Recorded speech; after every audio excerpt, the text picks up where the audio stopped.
Now nowadays our news cycle is dominated by 24-hour news channels, by podcasts, by social media, and there are of course concerns about the impact of AI and fake news. Well, in the period I'm going to be looking at, the printing press reigned supreme and was the means by which people learned their national and international news. This talk looks at the life of one printer, a man whose origins lie here in Northern Ireland, but whose reputation was made 3,000 miles away in New York City. I'm not quite sure what you're going to make of him by the end of this presentation, but let's persevere anyway. In early 1783, a petition in the name of Hugh Gaine appeared in the New York press. The writer appealed to the New York Assembly for permission to remain in the state. Written in the form of a very long poem, lines near the start read, now remember this was written in 1783. Now if I was ever so given to lie, my dear native country I wouldn't deny.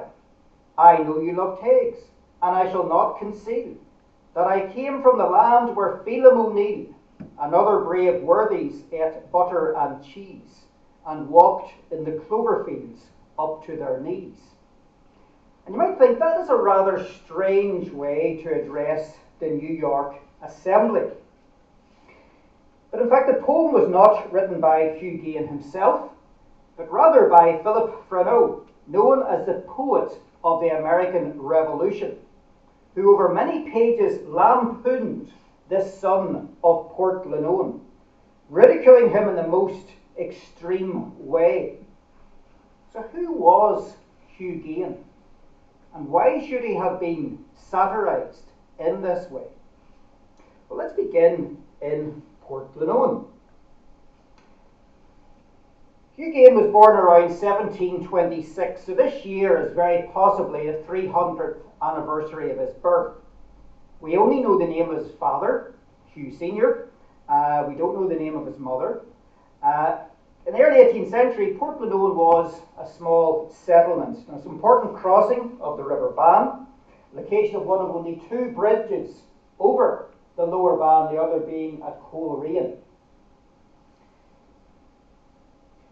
Around the time that Hugh was born, a Presbyterian congregation was established in Portglenone, though Hugh himself seems to have come from a Church of Ireland family.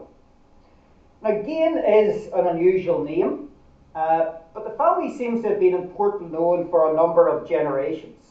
In 1669, in the Hearth Money Roll of County Antrim, an Elizabeth Gaine appears in Portglenone. In the Census of Protestant Householders of 1740, we find a Hugh, well, it's spelled Guinn, I presume that is probably Gaine. And in the 1766 religious census for Aughacl parish, we have a Hugh Gaine and a Walter Gaine. As a boy growing up in Portglenone, Hugh would have remembered the collapse of the bridge over the Bann. He would have remembered its subsequent rebuilding in 1833, something you can actually follow in the grand jury books here in Proning. One of the buildings he would have remembered being erected was the Church of Ireland parish church, or it wasn't actually a parish church at that time, the Church of Ireland church, built in the mid-1730s through the patronage of Francis Hutchinson, the Church of Ireland Bishop of Down and Connor, who had recently bought the Portglenone estate. We know very little of Hugh Gaine Sr. In some deeds from the 1750s, he's referred to as Hugh Gaine of Gort Fad, which is a townland immediately north of Portglenone, and he's styled gent for gentleman, so he had clearly some social status. We also imagine him to have been in some form of business. In 1772, the Belfast newsletter carried an advertisement advertising the auction of several properties in Portglenone. One of these, comprising a house and garden, was in the possession of Hugh Gaine. House, office house, and garden. in Portglenone. The house is described as being 2 stories high and very convenient for a shop or a public house, and convenient to the marketplace. It's quite probable that that house is still standing in Portglenone. The will of a Hugh Gaine of Portglenone also is recorded from 1784. But other than that, we actually know very little about Hugh Gaine's background, Hugh Gaine, the printer's background. Now, at the age of 14 or so, Hugh went to Belfast, which, although still a town of only a few thousand people at this stage, was certainly very different from the essentially rural community in which he had grown up. The move was to allow him to enter an industry which was having a profound influence on the north of Ireland, the printing industry. At this time, Belfast had a printing business that had been going on for 4 decades. The first printing press had been established in the town in the mid-1790s by 2 Scotsmen, Patrick Neil and James Blow. Many books had been published in the interim period by Blow and Neil and by others who had established themselves in the town. And of course, in 1737, the Belfast Newsletter appeared was established by Francis Joy. On the 17th of December 1740, an indenture of apprenticeship was drawn up between Hugh Gaine's father and 2 Belfast printers, James McGee and Samuel Wilson. You can see it on the screen now. The apprenticeship cost £100, and Hugh Gaine Sr. was joined by Hugh Duncan of Belfast, an apothecary, in promising to pay this sum. I mean, that was a significant investment in the future career of young Hugh. On their part, the printers McGee and Wilson promised to instruct their young apprentice in the techniques of printing and to provide him with meat, drink, washing and lodging. We know that James McGee's business was in Bridge Street, then the centre of the printing industry in Belfast equivalent of Fleet Street. His business was actually called the Sign of the Bible and Crown. And you might wonder, how would a young man, a youth from Portglenone, end up apprenticed to 2 printers in Belfast? Well, in actual fact, in the very recent past, Francis Joy and McGee and Wilson had actually acquired paper mills in the vicinity of Ballymena and Randalstown, 2 places fairly close to Portglenone. And so perhaps through those connections, Hugh Gaine Sr. Came into contact with them and saw this as an opportunity for his son to enter what was a burgeoning industry. Now, the apprenticeship was to last for 6 years. In the event, the partnership between McGee and Wilson was dissolved in 1744. No longer an apprentice, but having learned a great deal about printing, Hugh turned his eyes westwards and emigrated to America, and specifically to New York. And the indenture of apprenticeship is actually now in New York Public Library. And you think of all the things that Hugh Gaine could have taken with him to America, surely this was the most precious, because it provided evidence of the skill in which he had been trained. Now, by way of background, in terms of the connections between Ulster and America at this time, we know that emigration from this part of the world to North America had been going on for about 100 years or so before the American Revolution of the began in the mid-1770s. Certainly, emigration had accelerated in the late 1710s. Many hundreds of people were heading to New England. Many hundreds of others were heading to Pennsylvania. And Pennsylvania would become the main focus of Ulster emigration in the middle decades of the 18th century. Now, purportedly, not as many individuals or families went to New York as went to New England to the north, or Pennsylvania to the south, or even further south to the Carolinas. Yet, New York still had a significant Irish and Scotch-Irish population. As early as 1720, the governor of New York remarked, to quote him, "The inhabitants increased daily, chiefly from New England and of late from the north of Ireland.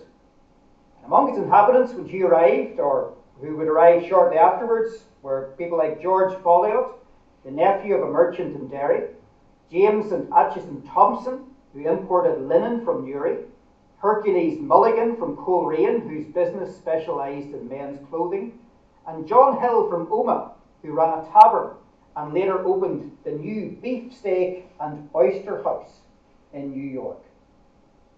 By the mid-18th century, strong commercial links had been established between New York and the northern ports of Ireland.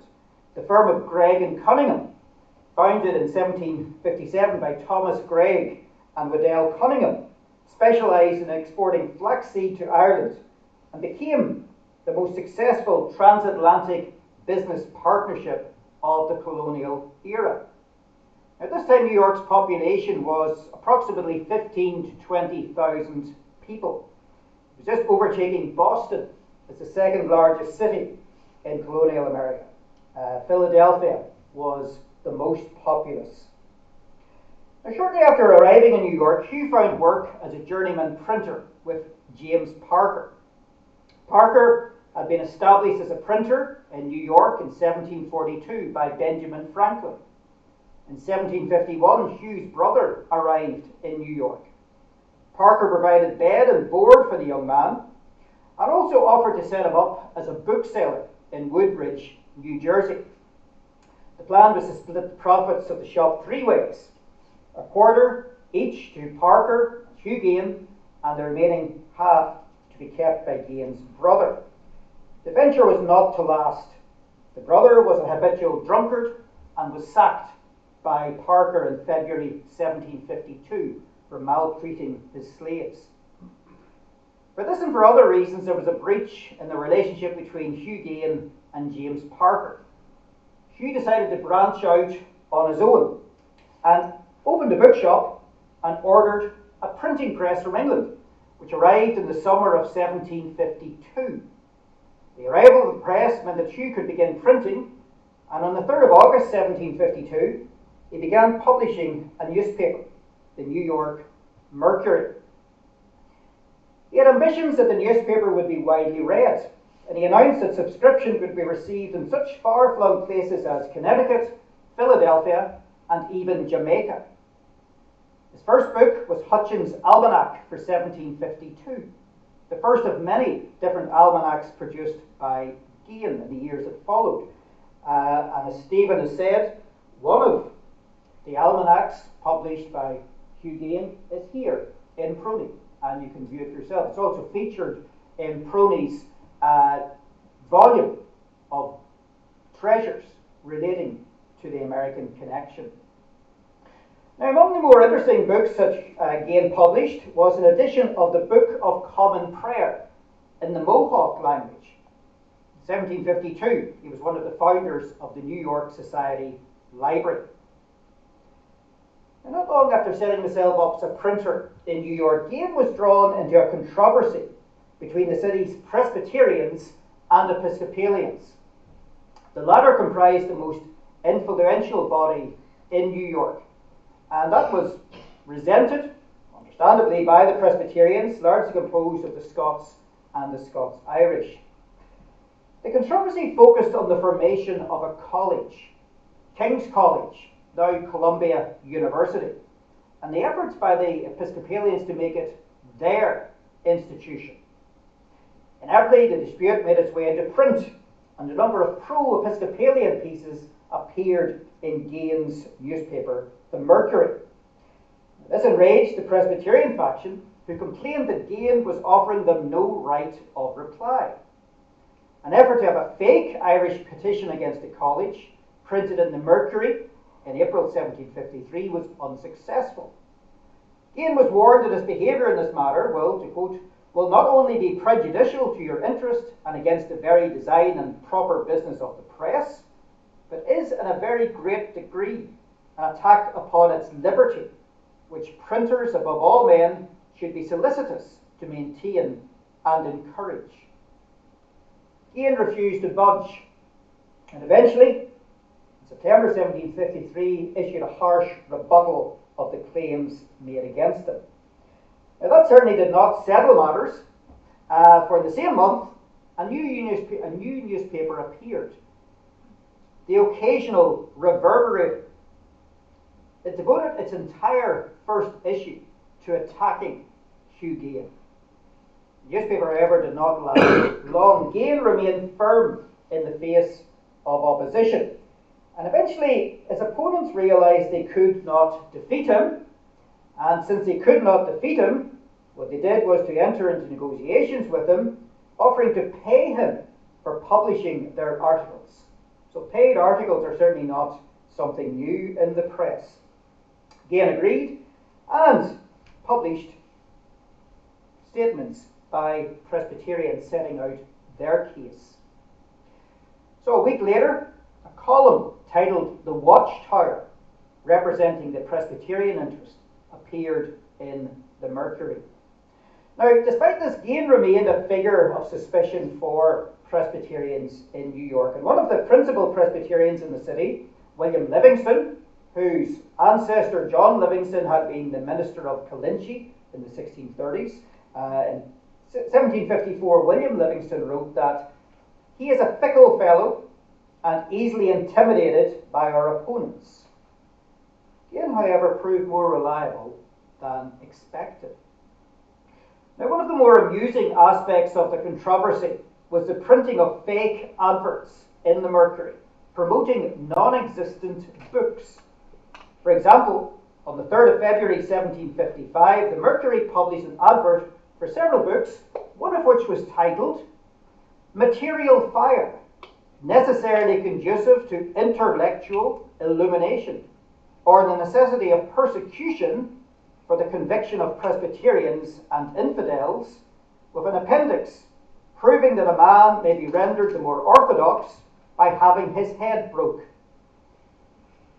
Another was historical account of the progress of the church in this province since the year 1755. Now remember, the advert was printed in February 1755, so obviously there hadn't been much progress in the church in that province. However, genuine books were also published by Gaine on behalf of the Presbyterian party.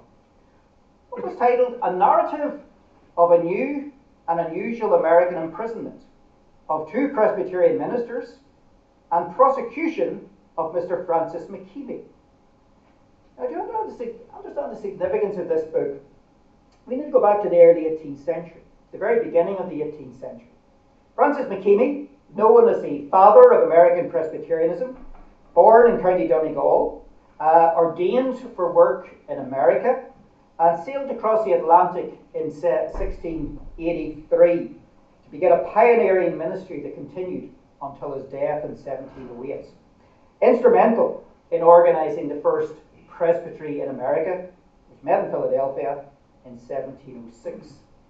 A year later, on the orders of Lord Cornbury, the governor of New York, McKeeby was arrested for preaching without a licence. At his trial, McKeeby argued that the governor had no authority to deny him his liberty to preach. He was acquitted, but was forced to pay the costs of his trial and imprisonment. Now, the outcry against that resulted in a new law to prevent prosecution costs being charged against someone found innocent. Nearly 3 centuries later, a bronze plaque was installed in Bowling Green, Broadway, New York, describing the trial as the first great victory here for religious liberty. There were other challenges for Hugh Gaine at this time. In the autumn of 1753, he had fallen foul of the New York Assembly for printing reports of its proceedings without permission. Gaine was summoned to appear before the Assembly and said he was unaware that he'd done anything wrong and begged a pardon.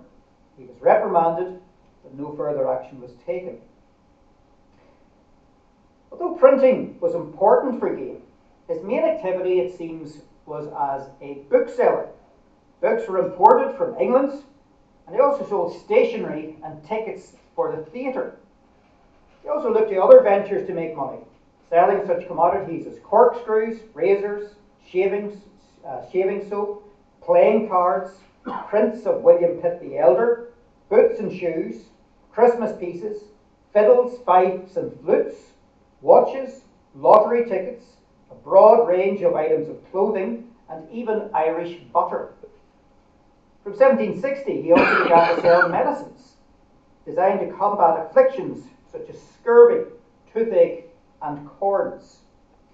Gaine's business prospered, and a sure sign of this was his move in, say, 1757 to Hanover Square in New York. And you can see when this book was published in 1759, sold at the Bible and Crown in Hanover Square. And Hanover Square is just in this part of New York. It's considered one of the most fashionable parts of New York City, the centre of many businesses, including other printers. It was the place to be. He was still a bachelor when he moved to Hanover Square, but shortly afterwards he married Sarah Robbins. The ceremony performed in Trinity Episcopalian Church. He had a son and 2 daughters before Sarah died in 1765. Almost 4 years later, in September 1769, Hugh married Cornelia Wallace, and you can see the marriage certificate on the screen now. Cornelia was the daughter of, Cornelia was the granddaughter of someone who'd been a governor of New York in the 1750s. She came from a very well-established Dutch family. She'd previously been married to a John Wallace. Hugh and Cornelia had 2 daughters. Theirs was a large household. 1790 US Census, the household numbered 13 people, 5 of whom were slaves. Further evidence of the regard in which Hugh was held can be seen in his appointment as the official printer for the colony of New York in January 1768. And in 1769, he became the official printer for the city of New York. And you can see among the things he printed in an official capacity were bills of credit, or a bit like banknotes. You can see this is printed on behalf of the colony of New York, printed by Hugh Gaine. Now, by this time, a widening gulf was opening up between the colonists and the government in London. New York had a sizable loyalist population, due in part to its orientation eastwards to places such as London and Bristol and Glasgow, and because of its large English Episcopalian population. So as I said already, Gaine was himself an Episcopalian, something that set him apart from most of his fellow Ulstermen who were Presbyterians and who were to prove most active supporters of the Patriot cause. It's believed, in fact, that only 5% of New York's Presbyterians could be considered loyalists, in the sense that they wished to maintain the connection with Great Britain. Gaine had to steer a middle course at this time, or he tried at least to steer a middle course. Of course, he received criticism from both sides for not being so clear-cut in his sympathies. He had to report the major events of the day, and as he saw it, as even-handed a way as possible. Nonetheless, he did have sympathy for the Patriot cause. When, for example, a Liberty pole had been cut down in New York, in 1770, he was critical of that. He called it an unprovoked, malevolent, and merciless rage.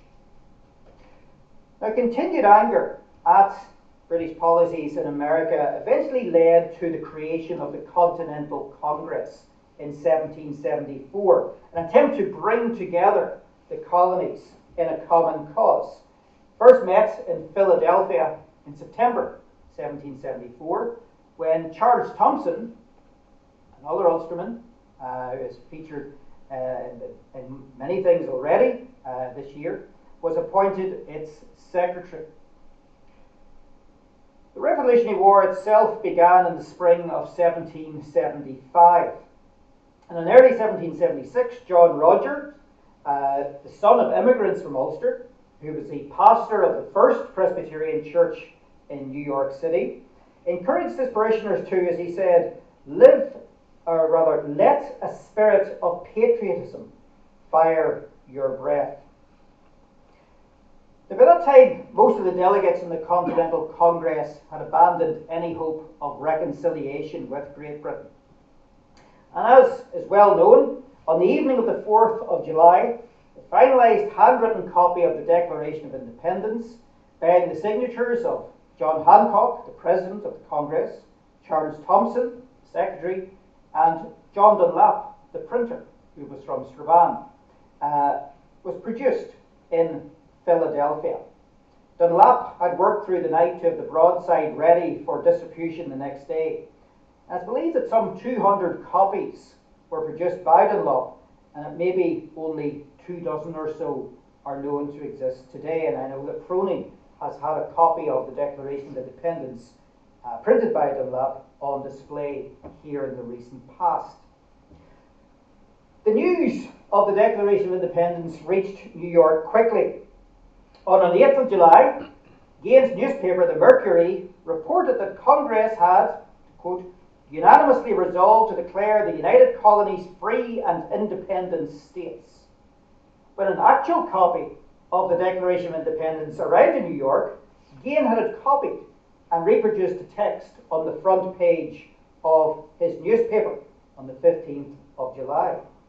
And on the inside pages, he reported that the Declaration had been, to quote, everywhere received with the utmost demonstrations of joy.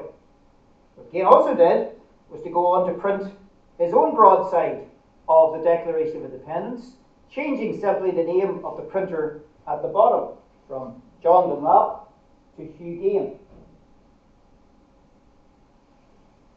And if you want to see an actual copy of Gaine's printing of the Declaration of Independence, there is a copy that is currently on display in Hillsborough Castle.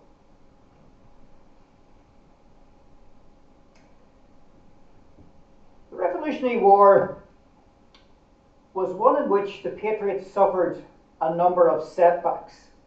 One of the most significant of these was the capture of New York by the British.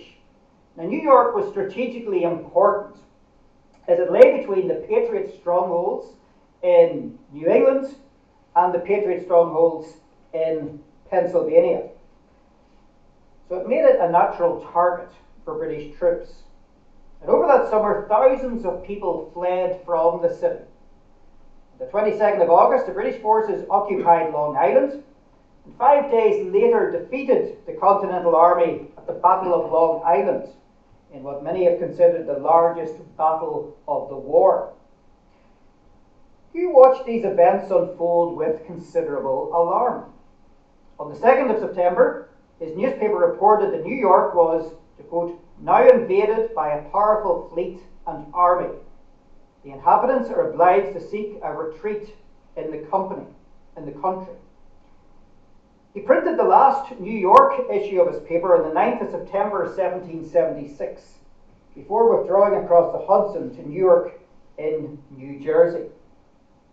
He took with him enough printing equipment to open a new press, and on the 21st of September, he printed the first issue of the New York Gazette and Weekly Mercury from his new base. New York, as I said, was occupied by British troops. And Gaine must have been infuriated. And shortly after retreating to New Jersey, he discovered that his old newspaper was being printed in New York by the British, who had taken over his press and installed their own managers to run it. One of whom, interestingly, was a Donegal-born Episcopalian clergyman, the Reverend Charles Inglis. In fact, he was Gaine's own minister, who was now managing his newspaper in New York. It must have been even more galling for Hugh Gaine when he learned that the rival paper declared that it had been printed appointed by Hugh Gaine, when in fact he was not in New York at that time. In New York, Gaine's version of his newspaper was not a success. On the 12th of October 1776, he issued the following appeal through his paper. He wrote, "This paper has now been published in this town," that is New York, New Jersey, "this town 4 weeks, and sent to the customers that could be found as usual. The great and uncommon expense attending the carrying on business at this juncture obliges the publisher to request those in arrear to discharge their accounts, which will be gratefully acknowledged by the public's humble servant, Hugh Gaine." In fact, Gaine's exile in New York, or rather exile from New York, was to last less than 2 months. With the British now firmly in control of the city, Hugh accepted an amnesty and returned to New York on the 1st of November. He recommenced printing his newspaper in New York, though now under the watchful eye of British officials. He had now but little option but to take a more pro-British line in his newspaper. And in the first issue of his resurrected paper, he denounced the, to quote, "absurdities and falsehoods with which the leaders of the present rebellion endeavour to keep up the spirits and opposition of the deluded followers."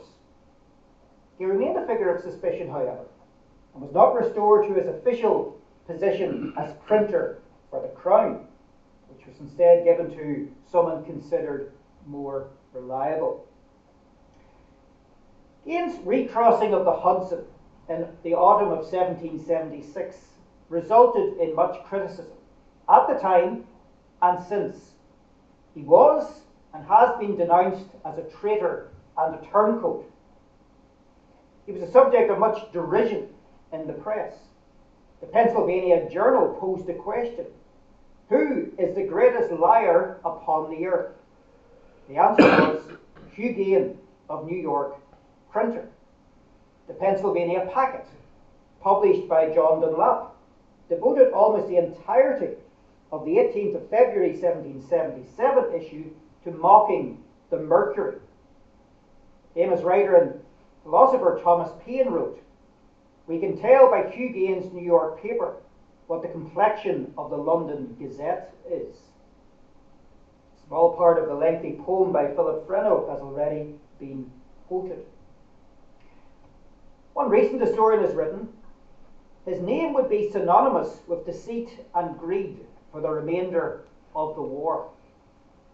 Others have taken a more sympathetic view of his actions, considering them the product of realism and pragmatism rather than ideology.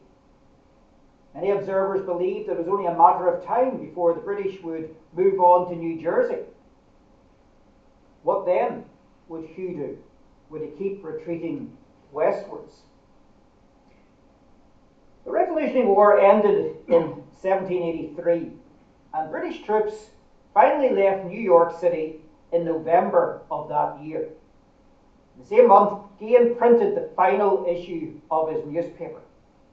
And in a sign of how much things have changed, he now referred to George Washington as the worthy and most esteemed American Fabius. Gaine continued to print and sell books post-war, although his business was now known as the Sign of the Bible. For understandable reasons, he dropped Anne Crown from his business. He continued to produce major works. He published in 1784, for example, the laws, statutes, ordinances, and constitutions of New York City. In 1788, he printed the laws of the state of New York. He was also the official printer in New York of bills of credit. Continued to be that. I showed you an example of that just a moment ago. He continued to be involved in public life.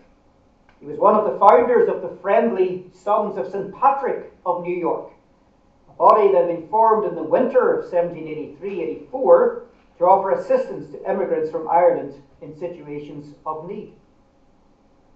The Society's first president, Daniel McCormick, incidentally, is believed to have come from Dundonald. Gaine was also a member of the St. Andrew Society of New York and the vice president of the New York Hospital. A tragedy struck the family in May 1787 when Hugh's eldest son, John, died aged only 25. He was buried in the family vault in Trinity Churchyard. Hugh continued with bookselling into the early years of the 19th century. In 1792, he printed a lengthy catalogue of his books. He was the first president of the American Booksellers Association, established in 1802 to limit foreign imports and to take on homegrown piracy. It was around that time, however, that he ceased trading. He did keep an interest in what was happening in Ireland. In fact, it's interesting that when it came to the 1798 rebellion and what was going on, he did have concern at how events were unfolding. On the 13th of October 1798, he entered in his journal, "Too many United Irishmen arrived here within a few days." Of course, America was a place of exile for many of those caught up in those tumultuous events of 1798. Hugh Gaine died on the 27th of April 1807. His remains were interred in his vault in Trinity Church graveyard. He was survived by his second wife and 4 of his daughters. He had lived a long and eventful life and leaves an intriguing and mixed legacy. Whether or not he's someone whose life should be celebrated or simply studied is something that we continue to debate. Thank you very much.